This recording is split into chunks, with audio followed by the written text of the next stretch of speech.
Everybody, I'm Charlie Williams. I've been involved with the Horrific Network almost since the beginning. Jim and I have been friends. I've been a mentor. He was actually one of my students when he was in the 5th grade, and we've remained close through the years. I was there at the beginning with Jim's first film, when he did a film called Door to Door, which attracted its share of attention. It was a great first effort from Jim. I played the title character of the doorman and enjoyed it quite a bit. And Jim has been very generous to include me in his film projects. I have been in all of the Ghost Executioner movies, playing the role of Mr. Carpenter, who is a minion of the Lord Drakic and is suitably sinister and just gleefully taking part in all the demonic activities that's part of the Ghost Executioner franchise. So I'm looking forward to Ghost Executioners 3. Jim has also sparked a creative streak in me.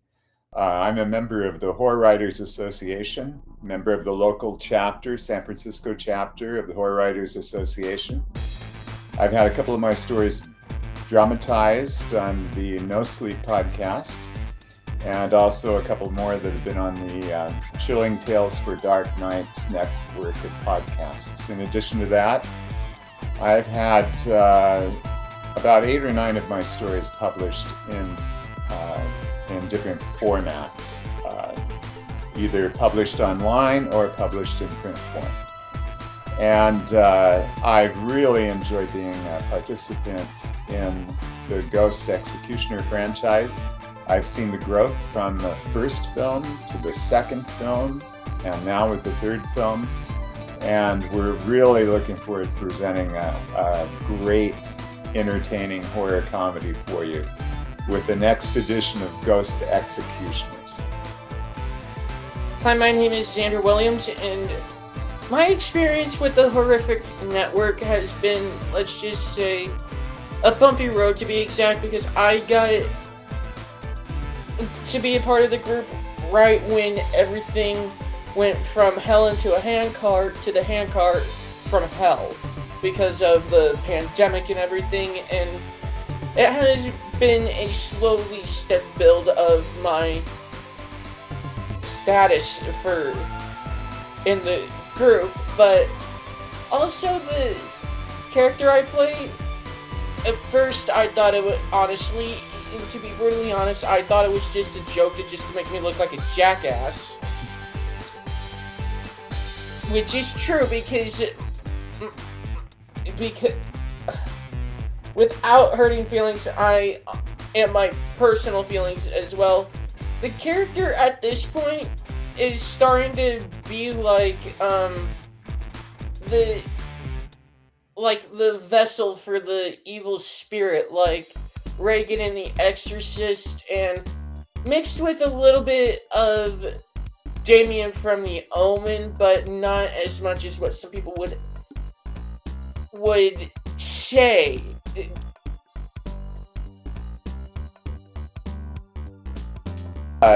Mr. Carpenter in the first movie was very much a means to introduce the demonic Lord Drakic.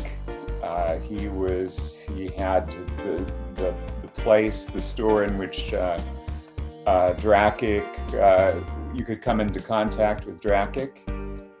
So it was kind of a transitional kind of character in the first movie. I don't think there was a lot of depth there. You know, a little background, but not much.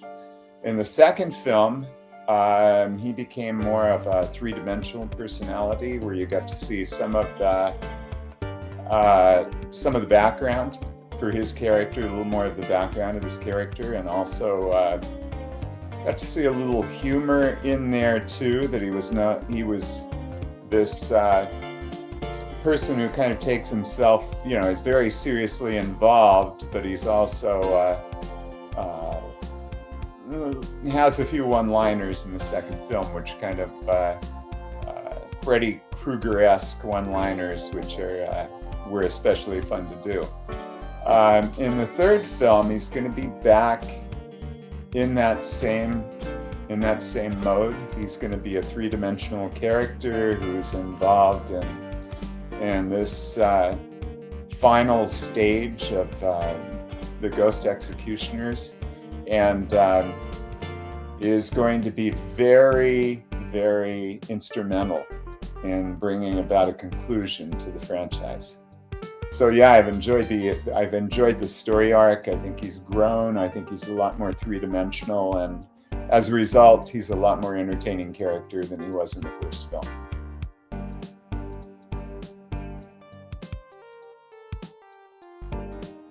One of my favorite scenes is where my character is like at a AA or a drug recovery style of intervention group. And it kind of hits home due to the fact that I have known so... That's why. I'm just, But, not to give away specifics, that scene actually kind of hits home to a lot of people that I know that have had problems like that.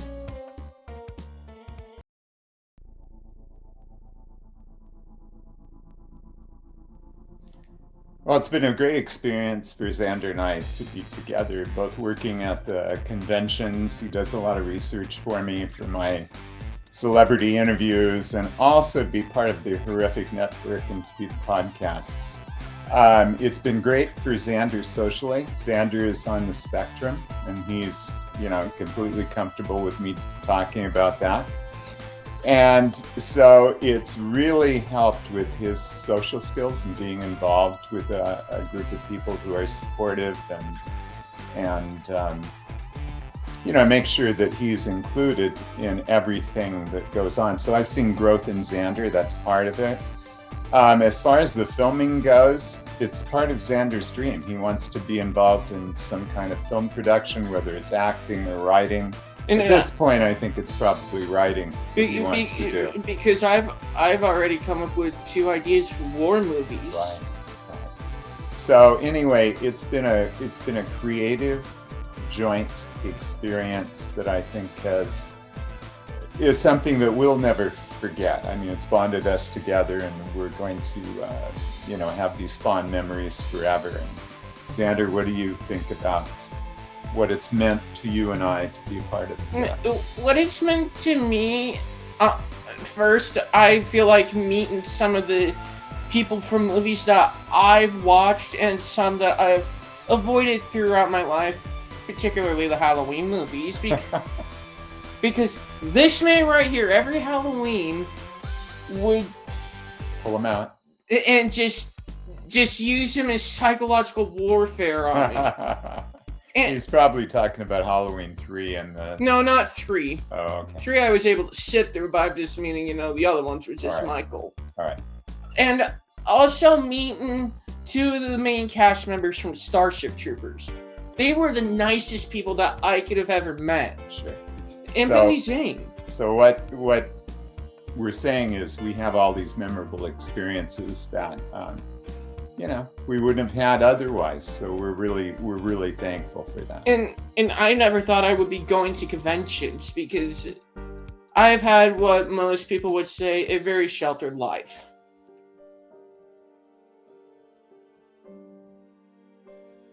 The Deadites from Evil Dead a little bit. Yeah, that's an idea. I mean, that would be kind of associated with someone like Drakic or and in the first demon like Drakic. And in the first Evil Dead was very independent. You could tell by the quality itself. Yeah. Well, zombies are always good. I don't think they were mostly zombies. Ghost Executioners, just from the very title of it, maybe some traditional ghosts. I'm talking about, well, not traditional. I mean, non-traditional ghosts. Kind of like, the one, like... But it would be neat to see them involved in, like, cleaning a haunted house or, just where there is a traditional haunting. Or visiting the areas where the Warrens investigated. Yeah. Yeah, kind of like the Conjuring universe. Yeah, that's where I would like to see it go. Yeah, and also a But little, with a comedy, of course, with the comedy. Yeah, like Evil Dead, it manages to blend both the horror and the comedy. exactly.